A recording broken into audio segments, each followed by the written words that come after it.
Next is prepare a tripod. That is where we are going to prop our cooking pot.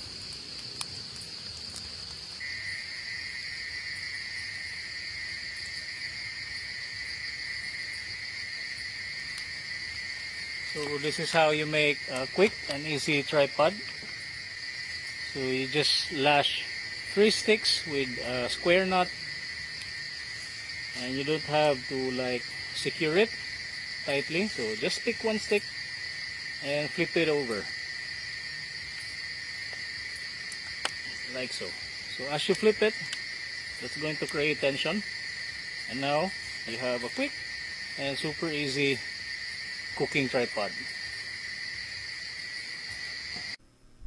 And after making my tripod, I went on and gathered water to cook up my rice.